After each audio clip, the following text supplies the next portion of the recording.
Well, hello guys, and glad to have you on board again today. It's been a while since I stood in front of the camera, but well, I want to just get used to it because I still have to record the trading lessons throughout the summer, though I would like to get used to put my faces back in. So anyway, without further ado, let's jump in. You've seen the title of the video. We're going to be talking about zero knowledge and layer 2 scalability solutions in general. And as usual, there are plenty of valuable informations on those topics already. There are plenty of shit shows, of course, but valuable information has already been released on those topics all across the web. So I'm not going to all over the things that have already been widely discussed here and there. So I hope you already know what a ZK is, what a ZK rollup, or what any types of rollup there is, the optimistic rollups, what the difference between these things. Though I'm not going to go into these techies details. Instead, I would like to add up some stuff, some things on top of it. Some of it will be speculative as usual. That's my job. So I'll try to put you guys ahead of what next things could potentially come, still using the same old models that have been proving to be very effective over time. So I'll try to explain as much as I possibly can. So this video is going to be adding on top of existing things. So I hope you will learn some interesting stuff, but probably most of what you'll hear here is something you've never heard before. So don't be surprised. Most of it is speculative. That means I don't know the future, certainly never will. Though all of this is speculation, I just try to make the smartest possible decisions, trying to understand the bigger positions of the ecosystems and how things tend to orchestrate all together to try figuring out the likeliest outcomes. All right, without further ado, let's jump in. Okay, so first of all, we're going to focus on one particular ZK rollup, which is going to be ZKSync. Though the thing is this, I'm going to pass on all the basic details in here because I hope you guys already know about that one or do your own research. I'm going to focus on the differences there is within ZKSync versus alternate solutions. And of course, I'm going to try explaining why I think this is going to be the winner in this game, but not the way people think of. Because as usual, people tend to repeat the same old stupid mistake of I want to buy a token, get rich quick, and of course, sell it at the top, buy at the bottom. You know the drill, not going to happen. Everybody who's trying to do such a thing has always failed. Or at least those who pretend to succeed are generally big liars. So let's go straight to the points. How is it going to be so complicated to accrue value in ZKSync? These are all the questions that I will try to answer today. So without further ado, introducing in this video the basic structure of understanding why I think ZKSync is going to be the killer in the game of ZK rollups. Now, TLDR in here is that this follows through a model that I've been using and explaining in greater detail multiple times in the past, the path of least resistance. The thing is that you have to understand that decentralized architecture technologies, aka blockchains, among many others, distributed technology have always one thing in common. They do not have vertical value extractions. That basically is their fucking entire purpose, to fight against it. So there's really one thing that I just can't get, that people make that mistake repeatedly over and over again to try get rich quick with a token. So it doesn't make it clear that one token is going to rule them all. It's very hard to imagine, even for me, that Ethereum will be the winner in this game because, well, to be honest, Ethereum has only one way to succeed in this game, is to become a commodity, to be the base layer of multiple layer 2s to a point that it becomes absolutely necessary to sell all Ethereum to be a common good, in which we build subsequent values, these potential layer 2. Despite that, that vision is deemed to fail. If Ethereum isn't recognized to be a deemed commodity, well, there's going to be a problem. The problem is, I've always said, I'm never going to be 100% Ethereum in that sort because I want to always have an hedge in Cosmos, because Cosmos is like the only potential Ethereum killer following these same native structures of path of least resistance, because the value is natively horizontally diluted in the Cosmos ecosystem. If you try to do one thing that does it all, you're always going to fail, because application specific will be able to develop better than you will ever try to do. You can't be good at everything when some other guys are going to be specializing in some areas and definitely be better than you trying to do the whole thing. That's the path of least resistance. So if there's ever an Ethereum killer, it's going to be Cosmos because of that model. The second thing is that's not necessarily the case. The ultimate solution is Ethereum becomes a commodity, and therefore we eventually going to see the same Cosmos story starting to build itself on behalf of Ethereum layer 2. Kind of, I think Cosmos has made a staying point last year. It hasn't shined like many people would have loved to, myself included, but there are so many lessons learned from Cosmos. The thing is that this app chain thesis has already proven to be fairly effective. Actually, a lot of Ethereans are actually liking that thesis itself because it's very, very smartly implemented. The thing that, well, some of the native Cosmos protocol, Ethereum protocols have assumed to migrate into Cosmos type stuff, DYDX to mention it, and there's probably going to be others, well, this could be a trend. In that perspective of Ethereum migrating toward app chain layer 2 thesis, finally stop replicating the stupid bullshit that we should have learned from our previous mistakes of last year's layer 1 alt war stuff, which was nothing more than an endless replicated copy in parallel of what Ethereum was doing in the first place. You were basically having the Solanas, the AVAX, who were just basically, when they deployed their architecture, immediately you've seen the same old stupid folks who were taking the original codes of Uniswaps, Aves, the big killer apps on DeFi or NFTs, and they were just basically taking the code, forking it to the other blockchain, and pretending to worth millions of dollars. So basically that was stupid as fuck because it was just doing the same thing in parallel and pretending to have multiple values. It was just like multiplying breads. So this is nothing more than fantasy or magic. Actually, those market caps were backed by nothing. They were just replicate of the initial things, pretending to be as valuable. Though definitely full of shit. I hope we will learn from the previous mistakes and not replicate them once again, because it would be stupid waste of time. Now's the time to understand that this is why I don't at all get into the narrative of neither ZKSync, but that's the same story that you will see if you go into the websites of Polygon or Starknet or whatever. They all say, well, I am the layer 2 killer, I'm gonna kill them all, and we were gonna have a vibrant ecosystem building below myself. Though I'm going to be this one thing to rule them all, in which, of course, we're going to see the same old stupid stuff, a DeFi machine, a DEX, no, please don't do that again. I don't want to see that same stupid layer 1 war happening again inside layer 2s. Gosh damn it, we should learn from the previous mistakes instead of replicating them once again. So I don't get that narrative at all. I don't nearly think that's how layer 2s will actually succeed. Instead, I think we should learn from where value has been created horizontally, the Cosmos ecosystem, the app chain thesis. Though if there are two things we need to take out of Cosmos last year is, first of all, the app chain thesis goddammit work. I mean, if you've ever used Cosmos, you would see that, Jesus, this is beautiful. To just go from one chain to another in just a single IBC transaction that lasts for just a few seconds, to see your tokens merge from one chain to another with native compatibility, absolutely no thing like a lock, mint burn, whatever. No, it is really, really clear and clean stuff of packets being sent from one chain to another with compatibility stuff. It's all permissioned and very, very great. Though it works like a charm. The app thesis has nothing to prove. It works. Though I think layer 2s should learn from that and immediately try to figure out common good systems. And that is why I think ZKSync has something that can make it happen. Though let's jump in. If we had to compare existing solutions, so I'm not going to go ZK versus optimistic rollups. I still think optimistic rollups will eventually have a niche in the future, but I hardly think it will survive too long. But still, we'll figure out ZK. Okay, this is personal assumption. You might disagree with that. But anyway, let's try to compare Starkware, Polygon, ZKSync. Scroll, I don't know anything about it, though I will pass on that one.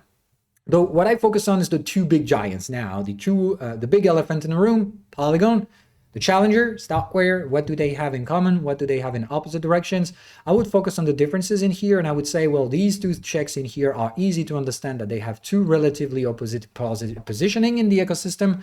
Starkware basically, I think, has maximized output, which means we want to deliver quick. They're already available as a mainnet. They've offered some nice improvement over existing tech stack, which is icon extraction. Very, very smart thing that we can do with this. And I would tend to say that, of course, that's where they've made their trade-offs. That means in terms of compatibility, easy to port from Ethereum Layer 1 or native Solidity integrations are not part of Starkware, meaning that some of the libraries and stuff like that simply don't work in Starkware to deploy fast. They had to make compromises, which forces developers to do the job to get to be compatible. So I would say there are pros and cons, and as usual, it's mostly due to the strategic decisions of each and every company. So Starkware's strategic decisions have been, we want to be the first mover. You rather like to be, because I like first mover advantage. That's one another model that I generally tend to repeat over and over again. But the thing is that they've made compromises for this. So you have to understand, on the opposite end, Polygon has made the opposite choice. We're going to take some time to build full compatibility and ease of use, and well, we're just going to sacrifice that. We're going to let them have the first mover advantage. We're going to be later at the party, but we're going to be playing the card of of increased compatibility, ease of use. And of course, Polygon is a shitload of money to build and buy partnerships with big names. So Polygon is playing the game of, yeah, I mean, we're fancy stuff and we have lots of money to buy fancy partnerships. Though I kind of like that, like I say, you can agree and stuff. But there's one thing both don't have. That's also the reason why I think they will fail in the long run. I'm not saying short term, long run. It's where I think ZKSync is standing its ground. It's the open source. That's the difference. So I don't know about the open source core of Scroll because this one isn't mainnet yet. So we'll see if my thesis has to change. But for now, well, we're headed into ZKSync's mainnet. It's actually there. I mean, we're on Feral Molding Alpha now, so this is just not necessarily immediately there, okay? We're at Feral Molding Alpha today, okay? So full open source is released. We can see the code of ZKSync, and if it is as promising as it tend to be, or at least it's expected to be, well, we're going to have a shell shock because there's really one big thing that's going to happen of this. That's the first time that the fully efficient compatible, okay, that's really important, with account abstraction. So take the best of all two, okay? It's like combining Polygon and Starkware and making it open source. How do you think it's going to do for Polygon and Starkware? My humble opinion, well, in the short run, people will ignore. They will say, oh, I want to buy the token. Well, I mean, Matic token is going up. I'm going to get rich, whatever. But in the long run, I think this is the killer for Polygon and Starkware because, well, ZK seems to be the leading tech, probably far over optimistics and other technologies. And moreover, we're going to get one that is available free. You can take the fucking code and do whatever it is that you want with it. And this is how it goes. It's early similar with the actual Cosmos thesis. Building common open source good, just like the Cosmos SDK. Take it, folks. We built it. We paid for it. Everything related to this is now available for everyone to profit from and to build up on. That was magic back then. Remember, everyone was like, what the fuck is this thing? I mean, they've built one thing that seems to be pretty damn valuable and they're not asking anything in return. The fuck is that? I mean, are they stupid? Well, that's what I've always said, path of least resistance. The success of Cosmos is due to this, the fact that these talented guys have actually decided to be stupid enough to release it open source. And what these guys have done at ZKSync is probably eerily similar to that. And that's the reason why I think over the long run, ZKSync might be the winner. Because if the tech is as good as it is, just as good as the Cosmos SDK actually is, it's going to do two things. It's going to be fairly quickly adopted, forked, and redeployed on other chains. What I intend there is that I could envision this to happen just like it did in Cosmos. To take the lessons of what happened to Cosmos for the latest 2 years, because I think that's exactly what's going to happen for ZKSync. Of course, this is where it goes speculative, but as usual, I'm not just basing it on pure hallucinations. I'm just basing it on 2 years history of the Cosmos development. First, this open source technology, well, it seems good and promising, though people start to use it. They start to deploy their own thing, and what we've seen immediately afterwards is that the initial thesis of Atom stuff was to build a whole lot of services below the Cosmos hub. With the shared security stuff, okay, Well, ended up quickly this thing forked to another vision that was, well, yeah, Cosmos Hub is just going to serve security, and I want to do my own thing. I think I can do better. There were lots of, yeah, okay, I disagree with the overall vision of things, though I will do my own stuff. This is where we've seen, for example, Santiago Wall building its own app chain, ended up being Osmosis, and a lot of other initial core participants of the Cosmos Hub ended up living and building their own app chain. I think there's probably a similar path that's going to happen for ZKSync. Lots of people are going to start using this thing to build their own things instead of deploying inside the big boy. Though this is why I think this might be an attempt, but it's probably not going to work, because probably a lot of these things will say, oh, okay, fuck it, I don't want to maintain your governance or whatever.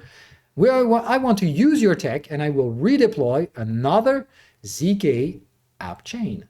Though, if that's the similar path that's taken, and that's a big if, but I think history has proven that certainly the past doesn't predict the future, but it tends to rhyme a lot. So if there's one lesson to take from open source technology, is that it brings us two things. Horizontal demand, which means there is very little vertical abstraction and extraction of value. Anytime the value is tried to be extracted vertically, it just collapses and goes horizontally. That's exactly why I love Cosmos, path of least resistance, because anybody who's trying to make too much money is immediately taken down by some competitors who horizontally scale the value. Very smart, by the way. And I think ZK is going to enable this. The second thing that the AppChain thesis has introduced is the standard Cosmos SDK stuff has brought one thing on top of, rather than just, I'm going to be able to build my own chain with this thing, is that you have native interoperability possibilities. Because the fact that you have a common shared set of stuff, Cosmos SDK, means it's far easier to build a common ground interoperability protocol between these shared grounds. That's the number one rule to have compatibility and interoperability. So that's the number two factor why I goddamn like ZKSync, and the smart move they've made is that, to me, if there's ever is a Cosmos killer, that's eventually ZKSync. That's what I like ZKSync, because, well, it could very well mimic the best we've seen from Cosmos straight into Ethereum. Of course, with a lot of compromises. There's no longer a compromise about governance, because you can get your own governance with your own governance token if you deploy your own ZK chain. You don't have a security compromise because you still inherit security from Ethereum layer 1. You just have to compete for the same block space. But with the blob stuff and the future upgrades on Ethereum, shouldn't be too much of a big deal. The compromise in here is that, well, if Ethereum goes down, you're going down. So better have to be declared as a common good. But if it is, if Ethereum is declared as a humanitarian, humans common good, maintained by different groups of individuals worldwide, well, if that's end up being the case, well, deploying under the layer 2 kind of makes sense. The thing is, you still have a few compromises to sort out.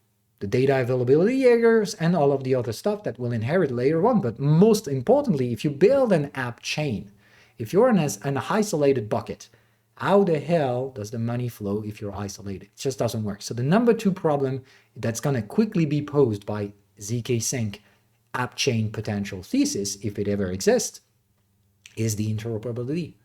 And the interoperability problem is inherently going to be easy to solve if they all share the common ground. And this is why I think this will, over time, gradually push over all the other technologies, like the polygons, the stocknets, because they will have different ground layers, and they will be harder to connect to that common ground base layer, which will be far easier to implement common infrastructure for interoperability between the different ZK chains. That will just be no more than the initial fork of the initial ZK code.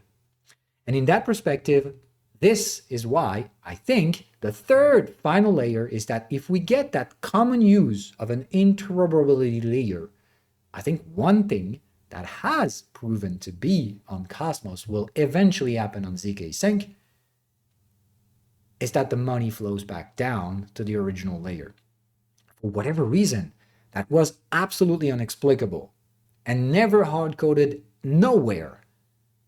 These airdrop stuff that we've seen in Cosmos, lots of projects building on the Cosmos SDK, airdropping their tokens to Cosmos Atom holders, among others, at the later stage.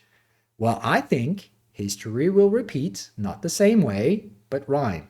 So I don't think airdrop is the way money will flow back to ZKSync. I think, for some whatever reason, some other more sophisticated way of money flowing back to ZKSync token holders is likely going to happen. That is very speculative, but if it ever happens, and if for whatever reason ZK becomes a standard, a basis common layer, the second problem will be interoperability, and when the interoperability will start to be figured out, money will flow in between that ecosystem, and I think a portion of that money will flow back into ZKSync's holders. And that's why I think, not in the short run, but in the long run, the best ZK layer 2 token to hold, certainly not Polygon, certainly not Stocknet, but I think ZKSync is. That doesn't mean it will succeed in the short term, because to be honest, I think in the short term, the same old supply and demand of the bull market stupid narratives will take over, and as there are much more money available in Polygon's pockets and Stockware to do a whole lot of advertisement and full of shit pump and dump schemes, I think they will win in the short run, but not in the long run. So as usual, you know what I do here. I don't do these pumps and dumps bullshit stuff. I will probably still support the short-term pumps of these two other competitors, but I will definitely hold on scarce into my ZKSync airdrops. So that's the thing. Of course, there are plenty of videos on ZKSync's airdrops. I've already shared those on Twitter and stuff and like, so I hope you've done it by then, because now pretty much is too late if you didn't. Well, if you did not, question is, really worth it? Will it be worth it to buy a ZKSync token? I don't necessarily think it is, at least not in the early stages, but might be in the future anyway. Do your own research. I'll never tell you which price to buy a token. But for those who will take that airdrop, the question is, will you take it? First of all, I think you should freakingly take it. Second thing, will you hold on it? And I personally think that's the kind of token you should hold on to. Even if it pumps for whatever reason and you could do the pump and dump, I don't think it's worth it. Just forget about this token. Take it, leave it, and be smart to understand that just like back then, I've made several videos on the Cosmos explaining you that it's not just holding the fucking Atom token that's going to get you the value as the ecosystem matures. You're going to have to do things. You're going to have to participate in governance. You're going to have to do a lot more things. Use the fucking layer 2 itself. I mean, that's the base thing. It's not just, okay, now I've got airdropped, I'm not going to do anything. Use that fucking thing. Look into the apps, use them, make some transactions, participate in the network, vote for governance, and you will probably be rewarded by some money flowing back to you one way or the other. Possibly airdrops or whatever it is. But I think if ZK wins in the long run, when the interoperability layer shows up, this is where there will be tremendous value. And when the money will flow in between those potential multiple ZK app chains, well, you will be rewarded. That's what I think. So that's the smart longest play to do for ZKSync. Last but not least, I have to mention the fact that, like I said, if there's ever a Cosmos killer, an IBC killer, that will be, to me, an interoperability solution, flushing away IBC in between ZK rollups instead. That's the only way I see the Cosmos thesis falling apart. But there's also one way in which both of those ecosystems can turn out to be in a symbiosis.